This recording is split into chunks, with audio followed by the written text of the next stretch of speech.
I'm here today with the new Padelplay sensor, and as you can see it has this little wire coming out here, so you have to charge your racket now. That's the new thing, and this just came out. It's really new. It just came out from the Kickstarter. They just started shipping these. So it is really fresh off the press, so I just wanted to show you this morning what it can do. Now I've used this for the last couple of matches to see what stats I could get from this. So let me show you on my phone right here. Just turn my screen.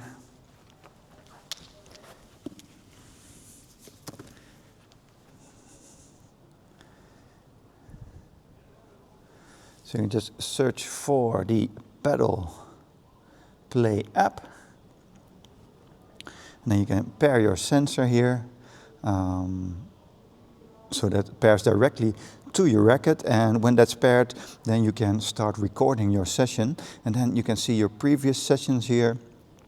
You can give them a name, and you can start scrolling through them and see your stats on every session. I've used this with a rebounder net to see what type of shots I can really practice. And I think this is really for people who want to practice really specific shots. So what this taught me, and I'll get to that in a second, you can set your court position. You can set if this was a training or a competitive match, so you can see the differences in training and matches in your stats.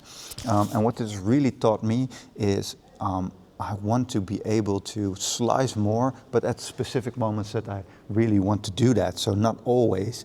And the type of shots I did, I thought it was a slice, but as soon as I made more of an effort to really make that slice, then the app really registered that.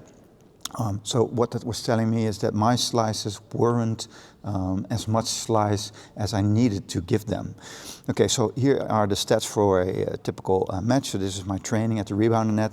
30% backhand and 70% forehand. That is the first stat that you can see, and you can always change that to actual numbers here as well, but I like the percentages. Better. Then you can see your training breakdown, the average here, 321, this session 41, that's how many shots you're doing. So if this was a particularly good training session or a particularly good match, and my best was 828, and that is on a singles court with my buddy. So during like an hour playing, we did 828 shots. So that's also pretty cool to see.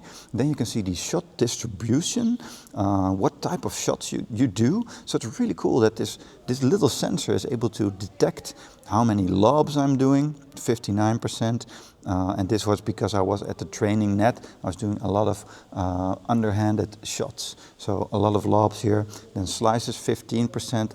And this was my first session. That was what I wanted to get up a little bit. And then volleys. Directly from the rebounder net, smashes 0 because I couldn't really smash, bandejas 0, and flat shots 24%. And then in numbers you can also see how many of those I did, and then a little icon next to it, so I think that's pretty cool as well. So then you can go into another training session. This was my last I did on a singles court with my buddy. You can set your court position again, so you can also analyze how many backhand and forehand shots you're doing, either on the left or the right side of the court. So 22% backhand and 78% forehand. That was on the singles court, and I think if you're playing on the left side, that could be like your percentages as well. So that's pretty cool to see, and you can also see that over time, which we'll get into in a minute. Then the average 321, this session 600, it wasn't our best. You had 87% above your average total number of shots, so you can see that as well for your matches.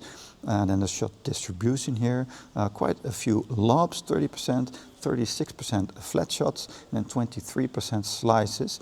And I think that was what I was really going for here as well, because I wanted to practice that too. Then 5% volleys. I'm not that good at the net, so this shows that as well. And you see the distribution here with that little graph. Then 6% smashes and 0 bandejas. I did a few bandejas, but it didn't register that. But at least I thought they were bandejas. But that is what you can see here. And then little icons next to that. And then you can see your flat shot, click into that, and then see that for the training details. Also see all those. And then you can also see for the last 4 training a comparison between those types of shots. So you can see for all your training data right here, your average and how many of those shots you did this session. So you can see, well, if you have an indication, like I did more flat shots now, or you want to train your slices and I'm trying to do more slices, you can click into slices and see if that's going up between your sessions, if you really want to focus on that. So I think a lot of detail here, especially for people trying to get like really precise data on their training. I don't think it's for recreational players. I don't think it's for pros because you don't get that much data in there. But I think for those players who want to get better, want to practice specific shots, this is a really cool thing that I wanted to show you. Now, just a little more on the racket itself here. Before I get into the smashes, which is also pretty cool, you have to attach it to your racket. You get like a silicone strap here. You also get a, how you call it?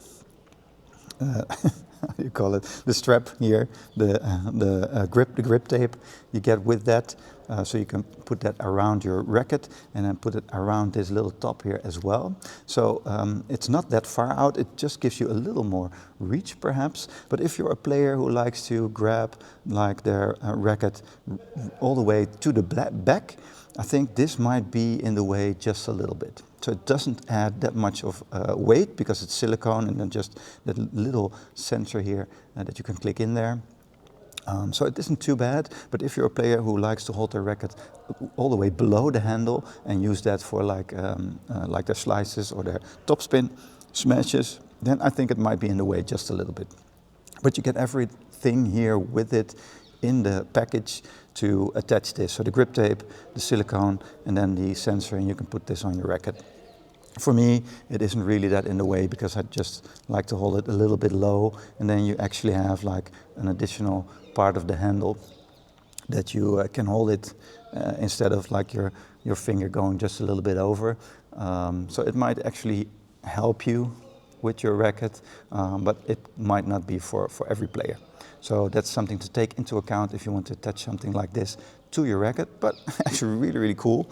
And then let's get into the smashes because you can also see your smash factor here, 8.2 for me. That was my hardest smash. So you can also see your progression from your smashes and how much you're doing. So I think that's also cool if you want to practice your smash and really practice getting the most out of that. So that is also a function that you have here. So see the type of shots, see the shots over time if you want to practice your specific shot.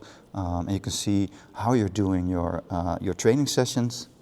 And I think that is just a very cool way of getting this additional data for your practicing. And you can also share this with like your coach or something, so he can help you as well with these shots, and you can together see if you're making actual progress. So very cool. It's on Kickstarter and I really recommend.